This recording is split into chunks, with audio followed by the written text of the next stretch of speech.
Have many Bone Crusher Giants, so this will be very interesting. At least I think we'll at least see a very close match.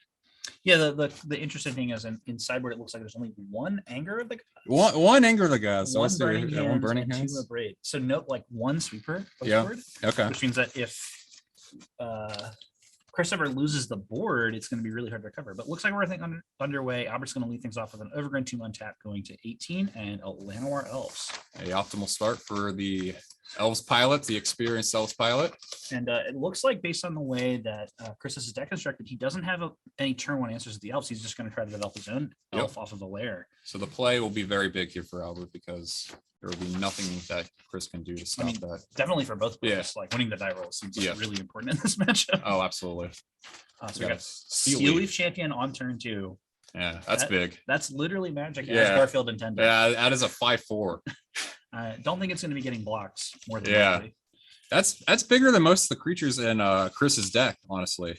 Because he's not doing anything anything Glorybringer, and he does have Elder Gargoth. Okay, that's a blocker. That's a Garrick's Harbinger. Garrick's Harbinger, hexproof from black. Yeah, we're gonna read this one.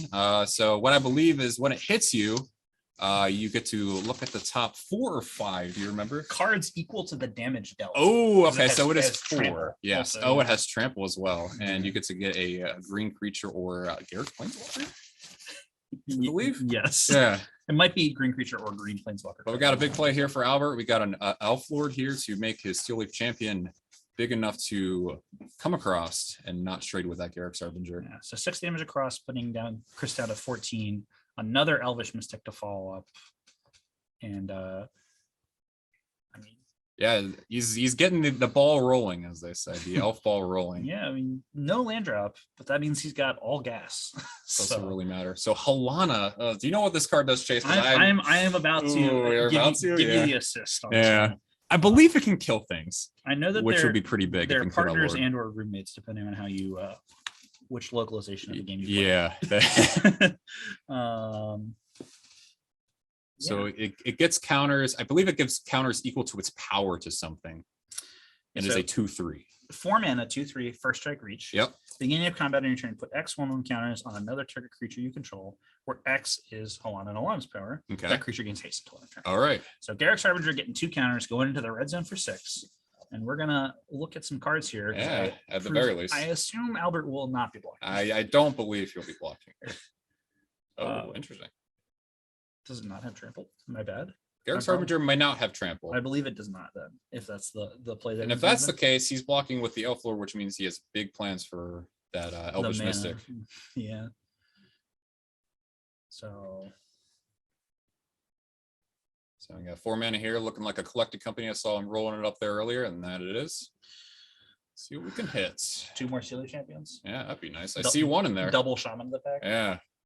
A Circle of Dreams Druid and a Steel Leaf Champion. Yeah, a card that had high expectations on pre-review, but hasn't really seen any play in any format. Yeah, really outside of this Pioneer Elves deck, it's really seen no play so far. And not even all the Pioneers Elves decks are playing it. Yeah. Which is crazy, but it's a green for a 2/1, tap out a mana for each creature you control. Yep. So if Albert gets on tap, I assume the rest of his hand will enter the battlefield. Yeah, he's got a good grip here. He's got a Coco, I believe. He's got a Shaman of the Pack. I don't want to say an Elvish War Master. Double Shaman is just lethal next yeah. turn, I'm pretty sure. Yes, absolutely. But we got a Glorybringer here to probably take down. Ooh, I don't know what he can take down here. He's staring down 2 Steel Leaf Champions. He's probably got to kill one of those for how the board looks right now, and he's gonna unfortunately meet Albert's hand here, which is going to be very powerful. Buffs the Garrick's Harbinger again. Looking like he's going to exert, kill the untapped kills the Steel Leaf Champion. Yeah. That's probably That's probably game either way, I think. No matter what he was going to kill her, it seemed like a tough spot. Tough spot to be in for sure. Gotta land off the top here. So if you tap Circle of Dreams Druid, you can cast Coco, and then you can cast Shaman afterwards. Yeah. But I think we're going to see an Elvish War Master first into the Shaman, getting the token trigger, and then a Coco to try to find. Yep, absolutely. So here's the Shaman. Yep, that's got a 6-ball there. It's actually a 7-ball because the Elf the War Master is going to come into play presumably. Correct. For. So here comes our Elf Warrior token, and then 7 to our opponent, and then we're gonna cast this Coco and try to find another one. Oh dear, that's a lot. That's 7 green. He's having a lot, yeah. 3 floating. Yep. Casually. Here it is. I think double Lord kills him. Obviously, another Shaman kills him. Oh, we got. I don't think we did that great. I got a Circle of Dreams Druid and Leaf Crown. Leaf Crown's something. The new Dominaria Lord. Yeah. He's definitely taking his time, which means it's not very good. A Realm Walker looks like. I assume he's going to choose Elf. Yes, I would choose Elf here. That seems. Unfortunately, wasn't able to preserve a black mana for the Shaman. Yeah. Oh, this Coco's in response to the Shaman trigger. Oh. For 2 additional damage, which so is going to be smart. lethal. Oh my lord. Yeah. So I had the courtesy of in Baltimore. I got to play against that. Oh yeah. In Legacy, and you'll never guess. Mm-hmm. Actually, you will guess. I would. Yeah. He was playing Elves. Oh wow. Yeah, it was cool. a lot of fun stories about that part of the day that we will not go into. Yeah. There's definitely some things that happen, but I mean, no matter what, I trust when Albert is playing a 1-mana creature that can tap for a green mana. I trust whatever he does because he's probably doing it better than I ever could. Yeah, it was. I always hate when I have to play against, like, in a larger tournament, someone who I know and I'm friends with, and you and Wade. Yeah, we know all you pretty well, and but it was nice that when we did play against you, we were both already locked for day 2. Yeah. So it was like I don't have to feel bad. If I, come here and press. Yeah, we're kind of goofing off, honestly. Me and Wade were kind of. We weren't as focused as we probably should have been. Yeah, it turns out that Archive of Cruelty is very good. Yeah, good card. Albert has beaten a lot of Reanimator opponents in his day, but he did not beat you. I mean, yeah, sometimes it's better to be like good. Yeah, something like that. Did you even have an Elshnorn in your deck? Oh god, no. Okay, I figured it's too bad now, but it's really bad. The problem is the decks that beats all have Krakus. Yeah. And then the decks that it doesn't beat, it really doesn't beat them. Yeah. So like when you draw it as your like natural threat to discard to like reanimate, it doesn't beat most of your opponents. So there's like cool, and then they keep playing the game. Yeah. So yeah, no, the threat suite I played in Baltimore was 4 Archon, 4 Gristlebrand, 1 Sarah's Emissary, 1 Iona. Okay. I do think for you Legacy enjoyers who might be listening, I do think Iona is particularly good right now. There's a lot of decks that are particularly vulnerable to it. Specifically, it helps you in some of your combo matchups. It gives you like one of your tougher matchups is actually Doomsday. Okay. They just don't care about your threats at all. Yeah. And they get to play Force of Will to protect their combo, and they just have to resolve a Doomsday. And then you're cold. But against them, you can go get Iona, which gives you a plan to go for, which is nice. I would listen to this guy. He may have won a tournament with this deck. So it was a team for him. Yeah. But it is what it is. Anyway, going on to sideboard, I cannot locate Albert's deck list. So I'm trying to know it offhand. I don't think much will come in here. He has, I believe, 3 Shaper Sanctuary, 3 Leyline of the Void. Probably some Fatal Pushes and Terrace. Yes. Yeah. Yep. About, I think 7 more cards. Oh, I think he has Epic Downfall. We're getting yes, Epic Downfall will come in here probably. That was the card I was not remembering. Sure. But... So it looks like he's going to bring some of those in and then trim some of his less desirable creatures. But as far as on Chris's side, we got some Abrades that'll come in, some Burning Hands and Anger of the Gods. And it looks like it's about it. It's pretty easy, I think, on his side. I don't think you want Claythus in this matchup. I don't believe so either. I don't think you want any of the other alternative threats. And then as far as what's going to come out, probably just Alana and Alana. Yeah. It's probably a little on the slow side. Gargadon seems okay if it gets there, and Glorybringer seems fine once you get to it. And then probably just Blossoming Defense. You just don't need the protection. You don't need the Blossoming Defenses at all. Yeah. So honestly, I think all 4 of those might be coming out. It might be a straight 4/4 swap for the Burning Hands, Anger, 2 Abrades for 4 Blossoming Defense. It might keep all the creatures in. Yeah. I'll love to see how it works out. Yeah.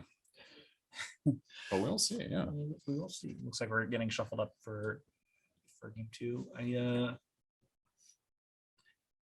Always impressed by the way that Albert plays Elves. Oh yeah. I mean, always has a list that I'm like have a lot of respect for, and takes time to consider his options, because this deck might not be as complicated as some of the versions, but there's a lot of things you can do. For example, us not even realizing that he was cocoing in response to the Shaman trigger to get 2 extra damage to have actual lethal. And guess what? He always sees it.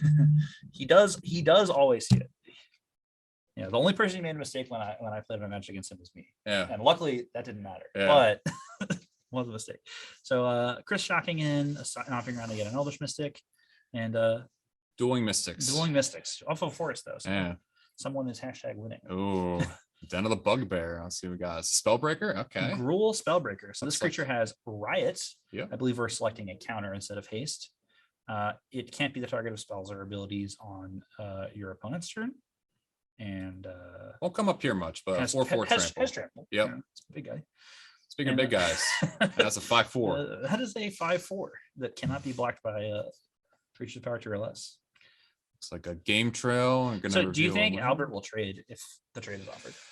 Really depends on his hand here. If he feels confident saying he has a bunch of other Steel Whip champions and Cocos, I could see a trade here. If not, he might want to build up his board for maybe a Circle of Dreams Druid. It does look like double Steel Leaf champions. Okay, yeah. So we might see a trade here, depending on how he feels about the race. Elvish Mystic, and then a pass. No trade offered. Okay. I think Chris might have been worried that the trade would be declined and then you would get attacked back. It's very possible. Also, Chris's hand might be a little weak here. The downside here is that the Nykthos gets to come down. Oh man, I've been haggling about this Nykthos. I think it's bad, but it's gonna look pretty good here. He's Yeah. gonna prove me wrong. You get to play a Mystic first and then Nykthos for 5 green. Yep. Or we're just gonna Nykthos for 4 first because we want to keep our Mystic untapped, it looks like. Looks like. So 4 green.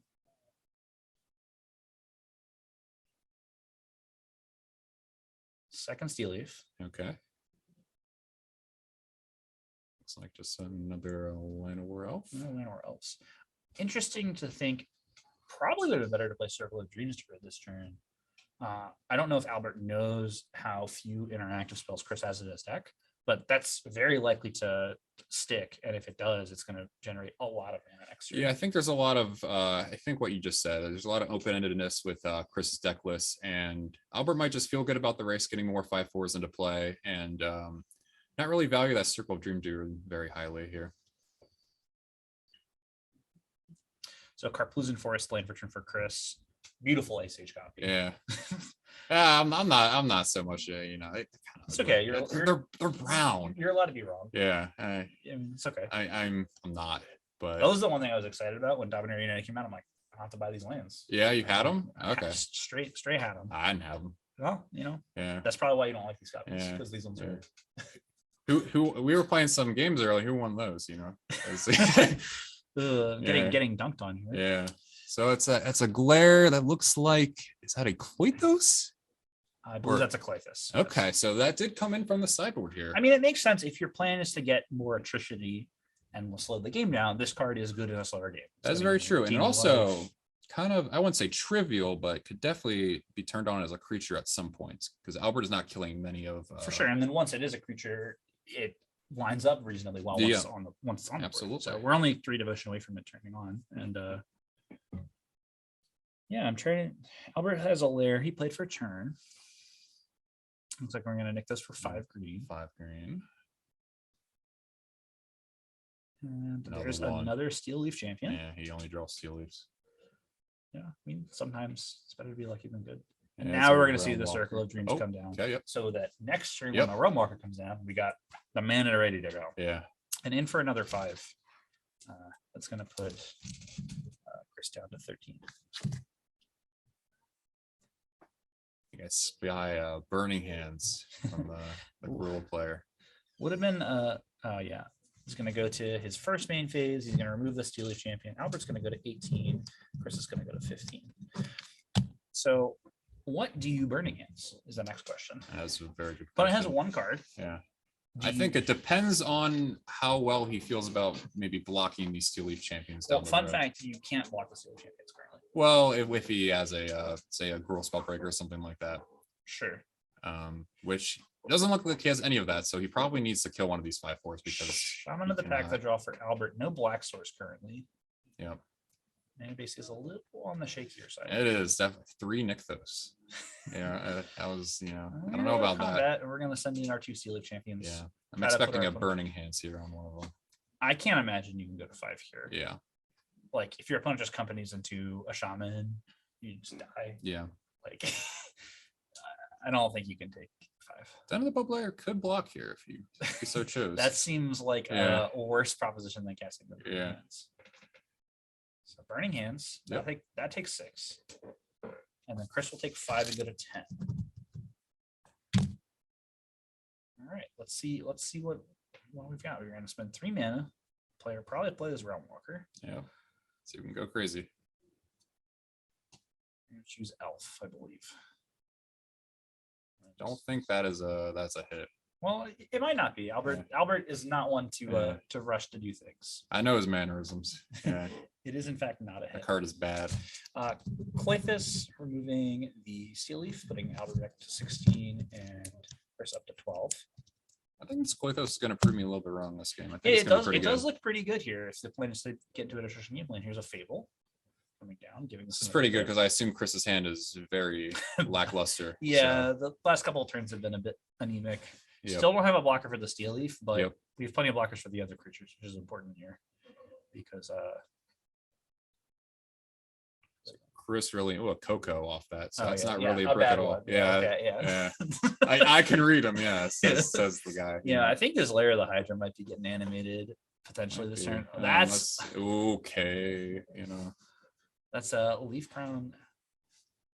So now every time Albert casts, not only is Elves +1/+1, yep. every time he casts an Elf spell, he can pay a green to draw a card.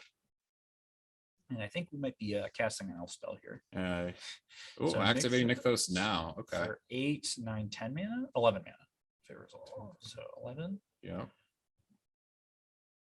Okay. He's still got that Circle of Dreams Druid lying around. Oh so, yeah, he's gonna wait to tap yeah. that one as long as possible, I believe. Yep. So we're gonna spend Remember being kind for us. 2 of that mana, 1 of that mana to cast an Elf and another one to draw a card. Okay. We're gonna look again. Do some interesting stuff here with stacking the triggers of the draw card. Elvish, War Master, and draw card. Do you know if the draw card is a cast trigger or enter? It's a cast. Okay, so no, he can't really do. Yeah, if you had a Elf with Flash, you Yeah. could respond. But Yeah, it's I thought it was one of the it's well, it's important as a cast trigger because that way you always get your first card Yep. out of it, which is really nice. That definitely makes the card better. Normally better in most spots, but here a little. Nykthos. Okay. Oh no. Yeah. So if we find a shaman, it's going to be lethal because Yeah. the Steel Leaf is not getting blocked this turn. There's a Coco to 2 floating. Yep. Don't get the draw card off this one, but 2 shamans, 2 shaman of the pack looks like it's going to be. Yeah, it might have lethal this turn, honestly. It's just 1 shaman and another Elvish War Master, which will trigger the first War Master and make another Elf token. I don't think Albert has a way to make black mana from just things he can play. So that I think the He already shaman. played his land center, but the shaman off the Coco is going to be. There's no. 1, 2, 3, 4, 5, 6, 7, 8, 9, 10, 11. Put you to 1. Okay. That's it. I got all these left over. So yep. It's gonna can't block the Steel Leaf. Yeah. Combat this one. Yep. And that's gonna be the match. Albert takes it on 2-0 against Chris. Starting off a little bit. I'm really excited about it. So it actually has a couple of things going on. Yeah. That are new. The biggest one is Impulse. Yeah, I just saw it and Previously the deck was playing Shimmer the Possibility, which is Impulse, but a sorcery. Yeah. So getting access to that card at instant speed, it changes some of the play patterns, and it's not a huge improvement, but it's an improvement. Mm-hmm. The other thing is that because of the temperature of the format, I know some of the lists are going back towards the more Baral Wish package. Yeah. And away from the just Lear as your only creature set. Yeah. And I believe that Daniel Maloney actually has Barals in his deck. So we're going to see a Baral Wish variant of Lotus Field. He only has 3 Lotus Fields in his main deck. You got to have the 4th one on the sideboard to wish for. Yeah. Which is, I don't think I've seen that too much. Is that very common? I don't know how common it is with the wish list. It makes sense because you need to draw throughout the stage, and drawing multiple stages is good, and multiple Lotus Fields is not as good. Yeah, it's not as good. But there's some sacrifices in deck building for sure. I know that for example, Daniel's also playing Valakut Awakening. I just saw that in his hand. Which is another powerful card similar to Valakut Recovery to make sure you have a density of lands, but that you don't flood out. Mm-hmm. And But because of that, I think he has 4 mana confluences in his deck, which is not going to be a big deal here because our green opponent is not going to pressure his life total as much, but we'll see. So it looks like Zach is mulliganed to 5. Yeah.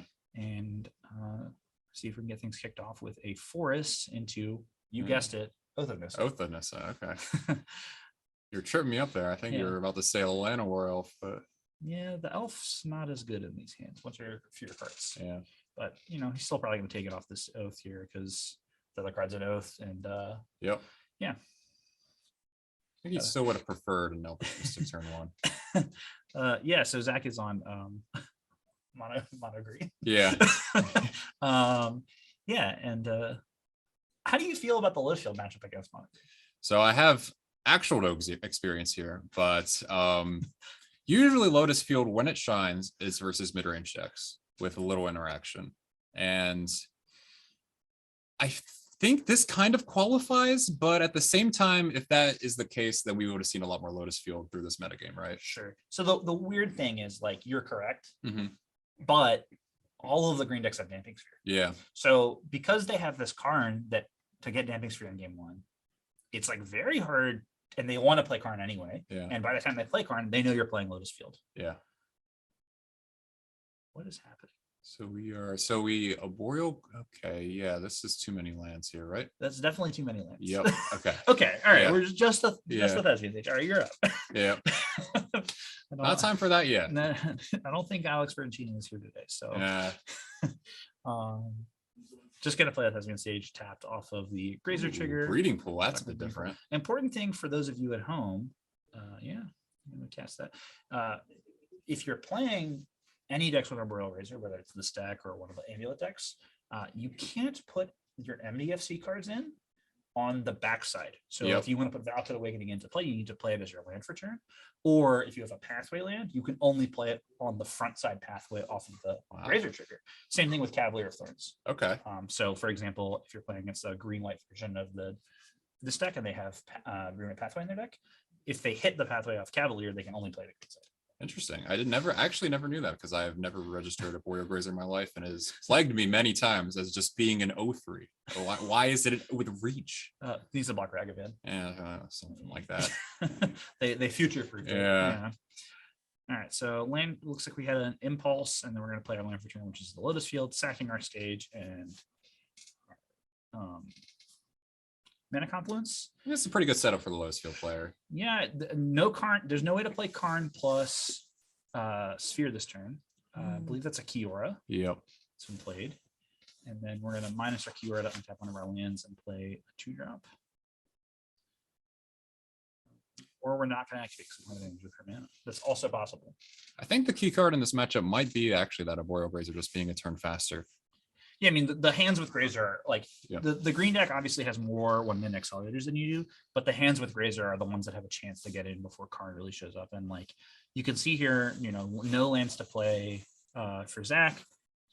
Next turn, if he draws land and has a Karn, he can Karn plus Sphere, but it's possible he could get killed this turn if that's how Daniel's hand is structured. I don't know if it is. I think he's going to be it short. Yeah. Looks like he has another stage to play to copy, but he only has 1 floating mana. So he can start by cycling the Vizier to get a mana first and then go for it if he's going to try to win this turn. So that'll net 1 mana. So can play the Sanctum and play Pour of the Pages if he so chooses. I think he has a strings in his hand, so he can play stage, copy floating 2. So we might be here. Oh, he does not have a strings. Does not have strings. Okay. So probably just going to cast Pour over Pages. See if he hits the strings to try to combo this turn, and if not, then he might not feel pressed for time and might just want to copy the Lotus Field with the Thespian Sage and Pour next turn. Yeah, if that was the case, then I don't know why we cycled the Vizier. Yeah, I kind of agree with you there. I think if you're cycling the Vizier, it's because you're trying to win this turn before it comes down. Yep. Or make significant progress towards that. But I mean, we'll see. I'm with you. Oh, he's just going to copy and pass. Okay. So we got a Karn not a land there. I don't think we do. Not a land. Still doesn't have enough mana to Karn plus Sphere this turn. And last turn could have Karn, like if we had the link, could have Karn plus Needle on stage, which is okay. Yep. But at this point, stage is already a Lotus Field, so it's not going to do a whole lot. And it doesn't look like the green player's gonna have a lot of interaction here. So He's got a Storm, so if he can get to next turn, he can Storm and potentially try to win. yeah, But I don't know if he's going to I have think a smooth sailing here for the. I Lotus don't Field know if he's player. going to have a next turn. Yeah. Is the hard part. So Remember that Thespian stage is a Lotus Field right now. So we have 6 mana just as it is right looks now. like Balagad Recovery and Valakut Awakening are the cards in hand. Balagad Recovery obviously able to pick up pour over pages to look for more cards to try to filter these into some of the cards that win, such as Behold the Beyond, And the Abyss. Wish. Yeah, believe there's You name only it, yeah. one peer, and it's on the Okay. sideboard. Got if it. I recall correctly. I think most versions usually have 2 to 3 in the main deck. Yeah, well, most versions also aren't playing Wish, so Yep. I do, but like I said, I do like the Brawl innovation. It's another way to speed up what you're doing. And I agree. I think we they need to be faster right now. definitely need to be fast. So we're gonna start with the pour, floating some mana. Gonna untap. So we're gonna net 1 mana here, pretty much. And some cards. Yep. Yeah, that's not so Yeah. good. There's the a Wish. All right. And we're gonna discard a Mana Confluence. Don't need that anymore. I got the Besage for potential damping sphere down the road if we fizzle out here, but I think the Wish will. That is good insurance. Discard. It might make it so that we just Balagad and pour again. Yeah. Like play our land, Balagad, pour, leave a new Thespian stage untapped for the Lotus Field to copy on our opponent's turn. And just give them another turn because our left field's still under pressure. Yep. And Seemingly has a good amount of time here. goes for a Sanctum instead as land for turn.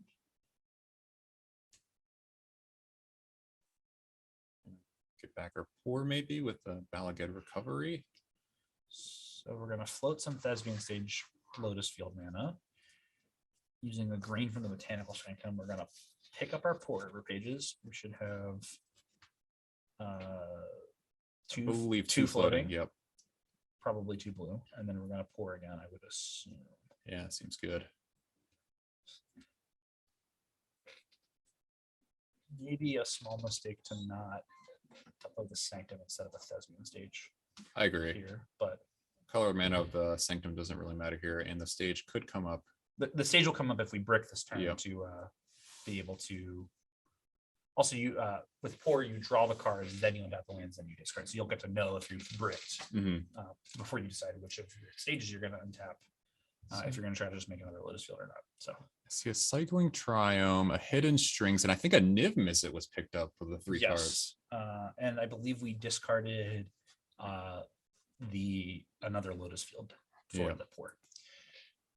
So we can resolve Niv and say Yeah. go. I'm That not seems sure how pretty. That good seems that pretty is, appealing though. though, because I don't think your opponent has a clean answer to it. And if they try to storm, you get to pick off on the Elves because they cast an instant sorcery. Yeah. Oh, needs to throw the Wish board of the S- Lotus Field player. So strings with an additional 4 floating from that strings. Okay. So we're at 4 floating currently. 10 total we can do stuff with. So that's 10 mana. Peer plus Wish is all of your mana. So you don't have enough mana to start tapping. Yeah. This will be a journey either way. It's probably going to be Niv plus Valakut Awakening. With Okay. mana floating, Yeah, I which can is see going to that. kill all of the elves. Yeah. And probably prevent That your is opponent actually, from, I was kind of underselling this Niv a little bit. I thought it wasn't going to do a whole lot of them, maybe pick off an elf or 2 and, right now. And you but honestly probably don't have to keep the Besaju in your hand because you're so likely to win from here, even if your Yeah. opponent has a Karn. Yeah. Like, I mean, you just have was it a 5/5 or 6/6 Niv Mizzet? it's a 5/5. Okay. But so here's Valakut Awakening. Trigger Niv. We're gonna draw a card. And shoot opponent. Ooh. Upstairs. So that's a bold. No it's a respect. bold choice. Yeah. A man after my own heart. Just nug him. And then we're gonna put our cards aside for Valakut Awakening. Okay, looks like 4. So 4. we're gonna draw 5. Okay. I see some fireworks here from the Niv. 1, 2. Maybe you give him some little false hope. It's like I'll hit you and like, all right, now I'll kill your 3 elves. I guess. Yeah. I feel like I would have killed the elves first, but Yeah. No, you gotta make them feel a little hopeful, and then you gotta put them right back down in their place. Yeah, so five Niv triggers. We're gonna go. Looks like we're gonna kill the old growth troll. That seems like it might be a mistake. I think so. Giving our opponent access to Storm the Festival was one of their only ways to get on game. So this troll's gonna die and go in the forest, and we will finally pick off an elf. Yeah, I don't think I like that very much. See, I would have liked this more if another elf was dead. Yeah. Yeah, at the very least. I think I would just keep old growth in play in general, though. I agree. I probably would also do that. I probably would have killed the 3 elves and dealt 2 to my opponent. Yeah. Because you can kill the Kiora on your next turn by casting any spell and your draw step plus the Niv attack. Assuming the Kiora doesn't minus. So yeah, now we get 4 mana from Kiora. 5, 6, 5. Nope, just 6. 5, Tapping 6. both the elves. Oh yeah. Here. And Storm there's the the storm. Festival. Trigger. Draw a card from the Niv. Gonna kill the elf. Just have to draw his card. There it goes. Okay. All right, what can we hit? That's a good question. That's a I think I have to hit like double calf. Yeah, I agree. It's got to be something like that. We got a Ren and 7. That is reach, but we only got 3 lands or 2 lands. Ew, it's not a 2/2. Ew. I'm used to casting that card in standard. I'm like, yeah, that's like an 8/8. You know, when I -3 that. So before the Cauldron innovation got discovered, I was playing a list that was playing Karn, Asika's Chariot, and Ren and 7. Okay. To copy the Ren tokens. What is that? Silverback. Oh, that's Shaman. That's the new guy, right? So every time, Yeah. every time Zach casts a creature spell, he will let you either gain 4 life, look at the top 4 cards of his library, select a land card from among them, reveal it, and put it onto the battlefield tapped, or destroy an artifact or enchantment. I think the trigger is when it enters the battlefield because he's looking like he's looking at 4 cards right now. It's definitely a cast. Is it? It's definitely whenever you cast. It might also be when it enters, but it's definitely when you cast. I think the cards he's looking at are the cards in his hand because he drew a card from it entering with Kiora. Gotcha, gotcha. I can't see what the other card is. Maybe it was juggling his hand. Maybe I was missing that. Right, so now we're gonna do to this. trigger. Yep. Okay. I think I was just seeing what he was manipulating. We're gonna read him again. So I don't think any mode here is going to be very good, except for the get a land. Yeah, top 5 for a land. I mean, 4 life is going to give him some money. That's Found a a good land. Nicholas, Okay. and it looks like an old growth troll was the other creature found off of the first Storm the Festival. So if he gets untap here, we might have some game. Got to randomize these cards sufficiently. Yeah. To go to the bottom of our deck. Although they did just reprint Impulse, which does not do that. Yeah. Unless you play the vision card, then you shuffle your card. Oh, is that how that works? Well, that's how How it used to work? Yeah. How the work? It's actually never worked that way. Yeah. That's what the card says. That's the words. You got to pick up and read the Silverback. I would read it 5 times. You know. Well, you want to read it right now? Once? Yeah. Sure. Yeah. So that's Give it to me. 5/7, 2 and 3 green. Ape Shaman. Ape Shaman. Whenever you cast a creature spell, choose 1, destroy target artifact or enchantment. Look at the top 5 cards of your library. You may put a land from among them onto the battlefield tapped, the rest on the bottom right order, or you gain 4 life. Exactly as advertised. Yeah. I don't think it's going to be enough here because I think this so Niv Mizzet is about to go nuclear. Yeah. But even if that doesn't happen, you might just find a kill. Just walk into a kill here. I mean, I will say, if he untaps, you're going to flashback the storm and some bad things are going to happen. But I don't think he's going to untap. I would agree. Does, I would be.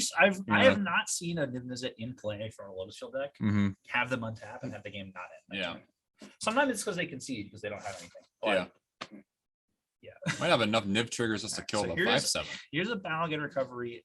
I would assume we're floating a mana and we're going to target our pour over the pages. I would assume, yeah. 1 to our opponent. And even the floor on this turn is, I believe that Besage is still hanging out, so we could kill the, we could kill the Nykthos, even if we were somehow put a brick here to stifle the turn. Oh, it looks like the Besage did go away. Okay. Yeah, we discarded the Besage from the Valakut. Yeah, that's right. That's right. So more floating mana.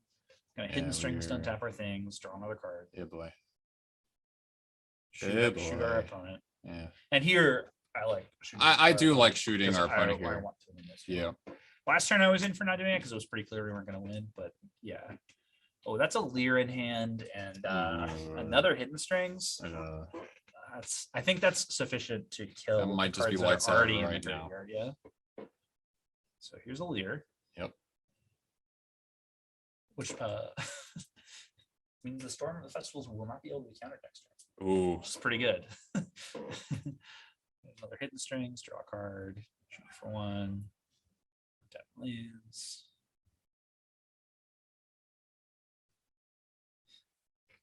Yeah, this is certain death. We got a Spyglass, just in case we're still worried about I cards. mean, I'm pretty sure we have enough mana to wish for port for Peer into the Abyss, which is a kill.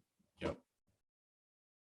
At the very least, like I said, I think if yeah, Daniel just casts all the cards in the graveyard, he's going to draw enough cards to kill his opponent this turn. Yeah, I think all roads lead to Rome here. No matter, you can choose your way. Wish for whatever that cool thing is in his sideboard. You know that. I mean, we could wish for approach. Go with that. Okay. Yeah. Sure. Yeah. Peer for the Abyss. Yeah. I don't know. Is there approach hanging out? I believe he has one. Okay. Yeah. Yeah. Why not? Impulse digs you to approach. Wow. This is deck building. Yeah. This is definitely pod racing. Yeah. All right. Flashback hidden strings. Yep. Retain priority and float mana.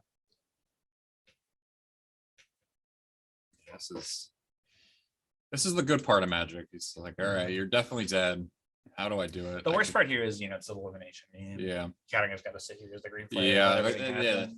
The Lotus Field player is having the time of their life. The green, unfortunately, the green pilot is ciphers the hidden strings on to Niv Mizzet. We might be going to combat, ladies and gentlemen. Oh Lord. I will admit, I did not see that. I did not see that coming. Yeah, well, so the first time I ever saw someone cast a hidden strings, I watched them kill someone on turn 3.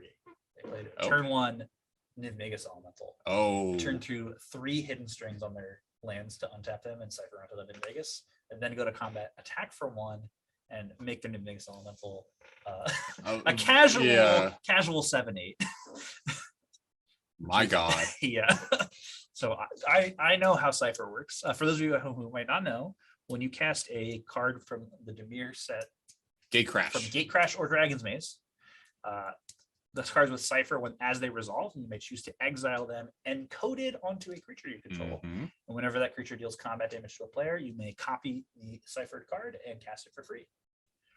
So if this Niv Mizzet deals combat damage this game, we'll get another copy of Hidden Strings. So 4 river pages. Flashback to a Balaged Recovery. To pick up the 4 river pages, so we can flashback the 4 river pages after this resolves, because we'll still be in our graveyard. He's having the time of his life.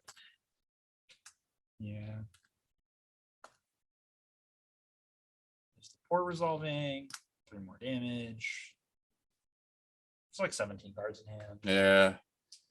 It's just nice to look at them, Just like put them down and pick them up and look at them again. I'm not sure which combination of the cards in my hand I want to cast this turn. Yeah. I guess one draws forest, one gets, something that kills you. Yeah. We can cycle our Vizier first if we're not sure. Yeah. All right. Here's a Valakut Awakening. That should be lethal. Yeah, if we put all of the cards in the hand. Yeah, that's pretty cool. Yeah. Okay. 1, 2, 3, 4, 5, 6, 7, 8, Or at 9, least 10, 11. Oh no. We're keeping some. Oh, he's just gonna put exactly the number he needs, I believe, on the bottom here. And that's gonna be lethal. Yeah. And that's gonna be Daniel Maloney winning the match against Zach Olson. Yeah, I know Zach Mulligan to fight that game. Yeah. And It's very unfortunate. But I will say, Baral just trying to be faster makes sense, given that you have such a hard time dealing with Karn once it's in play, that you just want to try to win as quickly as possible.